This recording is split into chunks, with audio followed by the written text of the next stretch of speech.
What's up, everyone? It's Chris from Rock Metal Fan Nation, bringing you the most in-depth album song rank and reviews on YouTube. And I'm so excited to be doing one of the most controversial, interesting albums of 2023 thus far, and that is Life Is But a Dream by the mighty Avenged Sevenfold.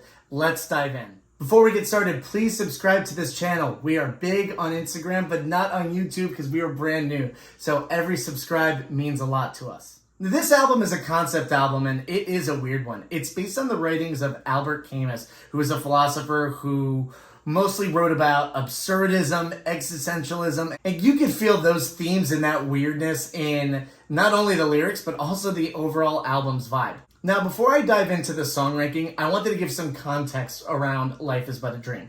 First off, it's not really 11 individual tracks. What we have here is basically tracks 1 through 7 being their own tracks. Then you have tracks 8, 9, and 10, that's spelled G-O-D, as one track. Now, yes, the songs do sound different from each other from 8 to 10, but they essentially tie into each other, and it's kind of its own journey.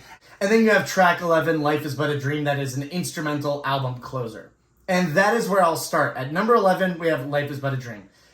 Don't get me wrong, in the context of the album, it's a great closer. I personally didn't like it because there are no lyrics. So it is a piano ballad, it is creepy and beautiful at the same time. I just was hoping to hear M Shadows maybe close out the lyrics in a different way, but then again, the song before that is called Death, so I guess you can't really close anything out more than that. Coming in at number 10 is Easier, and this is a fun song, don't get me wrong. It reminds me of White Album era Avenged Sevenfold in a very good way. Very simple, repetitive, groovy riff that drives the song forward. And then things start getting weirder from there, but that is Life Is But a Dream. M Shadows uses a distorted kind of megaphone type effect on his vocals that actually sounds great. And he's singing in a very low register, then he starts moving up a little high as he's going through the verse, then goes back down. And I love it. It's very sprawling. It kind of feels like a slow roller coaster build, which is really cool. By the time you get to the chorus, then it gets much weirder, and that's when M Shadows' voice sounds almost like they're being synthesized as he says, it's easier to just walk away. It kind of steals the momentum from the song. Now, I know it's supposed to be a very disruptive, like pause type chorus, but for me, it doesn't hit the mark. If Easier was the culmination of the Life Is But a Dream experiment, I would say this wasn't a good experiment. However, I think this album is a great success. The song Easier just isn't quite there compared to the rest of the songs on the album. At number 9, we have Death. That is technically part 3 of the G.O.D. trilogy of songs in this album. And it's very interesting because you have M Shadows basically crooning. I've seen a lot of other reviewers compare it to like a Frank Sinatra type song. In some ways, yes, you do have the brass section. However, the song has a very dreamy vibe, which I wouldn't describe a Frank Sinatra song feeling like that. But yes, sure, M Shadows doing his best croon. Overall, it is a triumphant ending to the album, or so we thought, because it is not the last song on the album. But it seems like the end of the journey for whether it be the protagonist or whoever M Shadows is writing about. Overall, it's actually very, very enjoyable. Unlike anything that we have heard from Avenged Sevenfold, and M Shadows sounds awesome. So kudos to them for taking a huge risk with Death, and it works great. Whoever thought that an electro-pop dance-styled Avenged Sevenfold song would be created? I didn't, but here we are with Ordinary at number 8. This is a really fun song. It sounds very similar to Get Lucky by Daft Punk, but it maintains enough of its own integrity to work. M Shadows is using a lot of effects on his voice. However, the band has said that as much as it might sound auto-tuned or pre-recorded, that they used auto-tune on purpose and nothing was faked. So it is M Shadows purposely using auto-tune for an effect, and he delivers really great vocals. The beats are groovy. It doesn't sound like Avenged Sevenfold at all. Of course, there is an overuse of the synth type vocals in the pre-chorus and chorus. I know it's done for effect. It's done on purpose by the band. but I think they should have just let M Shadows cook. He sounded great in this song. Really strong melodies in here. And then there's a lot of funky stuff towards the end, like Johnny Christ playing really low on the bass and holding these notes that if you're wearing headphones, it's like woo, really, really loud, which actually sets up the transition to the song Death really well. Overall, Ordinary is one of those songs you can get away with playing at a party and no one would stop you. They would just think it's part of a party dance mix.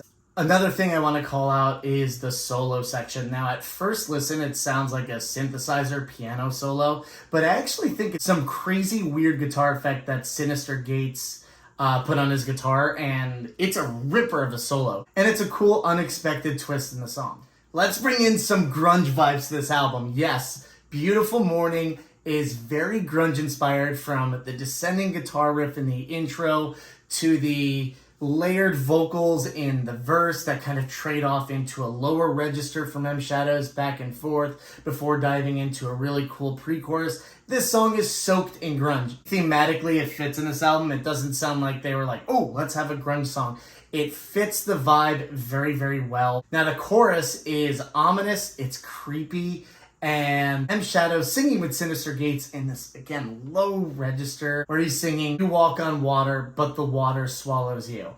I've seen a lot of criticism about the chorus being clunky lyrically, and yeah, even with me just saying that, it does sound clunky, but I think it's delivered extremely well. Beautiful Morning also has writing credits from The Rev. Yes, The Rev. The song's vibe is very ominous with down-tuned guitars, and then things stop and we get this kind of euphoric setting. And M Shadows sings, "It's a beautiful morning, it's a beautiful day," in a very creepy fashion. Now, these lyrics were from The Rev. Originally, the band wanted Lionel Richie to sing this part, and honestly, I'm so glad they didn't. I do not like guest features on songs, with a few exceptions. I think they can be very distracting, and if they did have a feature in the song, it would distract from the purposeful shift in moods between the first 2/3 and then the final third of the song. You even hear creepy circus-like organs. M Shadow sings Happy singing those lines, and then the song explodes into that main descending riff again with Sinister Gates ripping a solo, and then right back into that ominous verse passage again. Awesome, awesome tune. I wish I could have ranked it better, but that goes to show how strong the final 6 songs are. I ranked Cosmic at number 6, and my mind has been changing so much about this one because I truly believe it is the heart of Life is But a Dream, not the soul. The soul is a different song that I'll get to later, but Cosmic is the most emotional, personal, intimate song that you will find on Life is But a Dream. It's also the longest song on the album at 7.5 minutes. Even though it has a progressive song structure, Cosmic touches on everything you would want in a rock or metal ballad. It starts with a very soft intro with M Shadows singing and dives right into a beautiful guitar fill by Sinister Gates. It reminded me of something that Slash would do on like a Guns N' Roses ballad. It's the most melodic song I've heard by Avenged Sevenfold since So Far Away. Cosmic is about space, it's about existence, and it really has that feel. It's a very grandiose song. It's got a big feel, even though, again, like I said, I do consider it a ballad. Another special thing about this song is just how many lyrics there are. M Shadows is speaking a lot to the listener here. He's singing about love, existence, passion, the good in people, and it's incredibly earnest. He comes across in a very intimate way. He wants you to hear each and every word, and the band backs him beautifully. The outro of this song, once again, reminds me of So Far Away, because you think it's over, and then there's this gorgeous, gorgeous piano that comes in with this melodic dun, dun, dun, dun, and the band takes off one last time. It's like you're shooting off into space. It features several vocal melodies of M Shadows all at the same time, and it starts building up, and it genuinely tugs on your heartstrings. Cosmic, one of the best ballads this band has ever written, period. The transition from 6 to 5 in my ranking is interesting because 6 is a very deep, personal song, very emotional, somber. And then 5, I have G, which is very comical, lighthearted, and it's a total 180. G is personally my most listened to song on the album. It is incredibly entertaining. It is operatic. It reminds me of A Little Piece of Heaven. Nowhere near that level of epicness, but overall it has that theatrical flavor. We don't know if the narrator is the G of this, God, or if it is man creating technology. Regardless, it's some type of G entity that is watching its worshipers. It's created a following and it's not happy with what it sees. It's basically saying that it messed up. And what's cool is you hear the perspective of the G and then the worshipers or the creation, and there's kind of a back and forth between, you know, the fabulous one, which is G not wanting that and not wanting free will. It's just a funny juxtaposition of what life is all about. It definitely touches upon religion, but I also think it has to do with man creating AI. Now, Avenged Sevenfold has touched upon AI a lot. The Stage is basically a concept album all about AI, so I wouldn't be surprised if the G isn't just the religious God, but I think it also might be man and machine. There's a great addition of female vocals here. I feel like M. Shadows' voice is complemented very well by female vocalists. So there's a lot of trading back and forth. This is a song that you could tell the band had a blast making. They didn't take themselves too seriously. It's fun, and as zany as it is, it absolutely works. So take a song like Easier that I mentioned that, although fits the Life is But a Dream vibe, there's something about it missing. It might be a little forced. G is the band embracing all of the weirdness and quirks of this concept album and delivering one of the most entertaining Avenged Sevenfold songs I've heard in quite some time. At 4, we have Mattel, and it starts off with old school Avenged Sevenfold riffage, just chugging. And immediately you're like, okay, this is going to be like their old stuff. Wrong. The verse brings us back into the Life is But a Dream vibe overall. M. Shadows starts singing very mournfully sad, forlorn, and low in the verse. And then things pick up a little more. And he uses a cool mic effect that I was wondering, like, who does this remind me of? It reminds me of a lot of the vocal effects that Corey Taylor uses when he sings clean, both with Slipknot and Stone Sour and even his solo stuff. Mattel is a heavy song. It's fun. It still mixes in the weirdness of the overall album's vibe. The Plastic Daisies part disrupts people because it's long and straining his voice a little bit, hitting those high notes, but look, I think it sounds great. In a lot of these songs, M. Shadows tries a lot of different vocal techniques, and sometimes I think he makes the wrong decisions, but who am I to say? Mattel, I think every vocal delivery is perfect. He switches moods and vibes seamlessly, and I think he does an incredible job. It kind of sounds schizophrenic, to be honest. Game Over is the heaviest song on Life is But a Dream, and it comes in at number 3. I don't understand how an Avenged Sevenfold fan can complain about this song. It is brutally heavy. It still has the quirks of this album, but it's as close to an old school Avenged Sevenfold song as we will probably ever get. The intro starts off with beautiful Spanish acoustic sounding guitars before exploding into such a great intro. You have big power chords being hit before the main frantic riff that has Avenged Sevenfold sounding as close to System of a Down as I have ever heard. This is the album opener, so we have no idea what to expect lyrically, right? Even if you did know where the album was inspired from, you don't know how the band is going to interpret it, and the lyrics are weird. It is going through the motions of everyday life. There is some humor in it. There's one great line that M. Shadows growls, "This dark roast got me so fucked up." Love that line, you know. It's just talking about our day-to-day lives. Now, the perfect song to start this album. Game Over is a straight-up adrenaline shot. Even with one small little break in the bridge, the song is exhausting in a good way. It makes you want to headbang the entire time. M. Shadows is giving it his all here. He is barely taking any breaths. I actually saw them perform this live, and he did an amazing job keeping up with the fast pace. The band really challenges him to step up, and he does a remarkable job. Shout out to Brooks Wackerman on this song. I haven't mentioned him in a lot of these, but his drumming is really, really tight. It seems like he's fitting in with the band more than ever before. What an epic way to start this album. So I mentioned before that Cosmic felt like the heart of Life is But a Dream, but not the soul. Nobody is the soul of this album.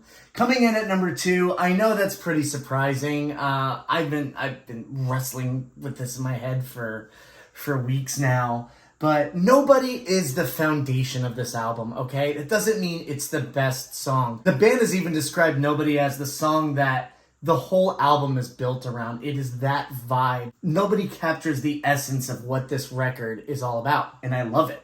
So let's dive into it. First of all, the guitar tone absolutely slaps you in the face. It is jarring. It makes you feel uneasy, kind of makes your heart skip a beat. This slow, methodical, kind of industrial guitar riff surrounded by weird drumming and overall odd vibe. And then you have M. Shadows' delivery where he sounds ghoulish. It's jarring at first. First time I heard this song, I was like this. I didn't really get it. By the end of the song, it started making sense to me. This one really took several listens, but it is an Avenged Sevenfold classic. Lyrically, this song is heavily leaning on the philosophy of Albert Camus. You don't necessarily feel great listening to it, but you feel stuck in this place. It's amazing the vibe and energy that Nobody provides, where it is very disruptive. It's not really an easy song to listen to in the background. It dominates your thoughts. Aside from that crazy guitar riff, there are also some vintage Avenged Sevenfold guitar fills, especially in the chorus. You have Sinister Gates doing this awesome repetitive guitar fill. He's moving up and down the neck with these notes. And the one thing that might be a little questionable about Nobody is the outro. It starts with an awesome string section, and then it's a Sinister Gates epic solo. Great drum beat in the background, great bass, it's kind of a jazzy jam. I was surprised that there wasn't a rhythm guitar section for Zacky Vengeance to play in. This makes the solo stand out very well, but at the same time, it kind of drags a little bit, but I'm not one to shoot down a good solo. Overall, Nobody is a stroke of genius. Now, I did mention that Nobody was the soul of Life is But a Dream, but that doesn't make it the best song. The best song on the album goes to We Love You. What a roller coaster of an experience listening to this song is, as it dives across so many different genres. I don't like genre blending for the sake of genre blending. I think some bands do it as a flex. They show, hey, we can play multiple genres, and look, that's great. But in We Love You, every decision is intentional, everything serves the song, and it takes you through a great journey. It starts with a great classic Avenged Sevenfold drum fill before you hear very distorted, weird M. Shadows vocals. He sounds happy, kind of like a robot, but he's like, there you are, and he's saying like how much he missed you. The song builds momentum, hits you with a great crescendo that brings you back down and starts it all over again. A riff that sounds very similar to the verse riff of Critical Acclaim. Now, lyrically, it touches upon consumerism, which is really interesting. And you can argue that M. Shadows might be singing from different viewpoints. I think in the beginning of the song, he's actually the machine or the program or what consumerism is and speaking to the consumer. There you are. So happy to be back. We love you. You're one of a kind. Keep buying, keep spending. There's more power, more luck. It's all about more and more and more. And it's a pretty intense buildup. You almost feel like the narrator's trying to grab your attention, and it always peaks to something chaotic and then stops and starts again. This bridge section were treated something very different than the previous songs on this album. A lot of the bridge sections had a softer piano where the lyrics are very intimate, kind of like whispered in your ear type thing. And it's meant to really keep you focused, but also it's like a breath of fresh air. Not in We Love You. The bridge section is actually full on thrash metal. It picks the pace up. You have M. Shadows growling. We've missed his growl, and he sounds phenomenal. It's a crazy awesome part. The drums are going nuts. The guitars are huge, and the band sounds heavier than they've ever sounded. And of course, this leads into a crazy solo from Sinister Gates, who really shines on this album. We Love You is the best song in this album. Every member of the band shines on We Love You. It's truly a perfect song for the vibe and tone that Life is But a Dream represents. I have given Life is But a Dream a 9 out of 10. One of the highest ratings I have given it, and the highest rating of an album this year. It is an experiment that went right. It is one of the most unique albums I have ever heard by a metal band in quite some time, and I find it discouraging that a lot of people have said negative things about the album. And look, you don't have to like it, but in this day and age, we're always pushing our artists that we love to do something new and different and fresh, and this is all of those things. Life is But a Dream is such a unique take on philosophical concepts around existentialism, absurdism, consumer culture, religion, AI, all of this wrapped into a really fun and entertaining experience. Now, the album flows pretty weird. Like I said before, the first 7 songs are all individual songs, and I feel like they all build to the final 4 songs that are G.O.D., which is basically one song, and then Life is But a Dream. Does the album kind of fizzle out at the end? Yes. I think this was done intentionally. I think you're supposed to get smacked in the head with this song from the very beginning, and then you dive into the weirder stuff as you go on. I want to hear more of this from Avenged Sevenfold, but this is such a fun and creative journey that they've gone through. I really think this is going to reinvigorate the band. I am not a fan of their previous albums without the Rev, and that's not just me saying nothing's good without the Rev, because the Rev was awesome, but the band has moved on and done a really good job. This is by far the best album Avenged Sevenfold has released since Nightmare. How do you rank the songs on Life is But a Dream? I want to see your thoughts in the comments. Please subscribe, and I hope you enjoyed.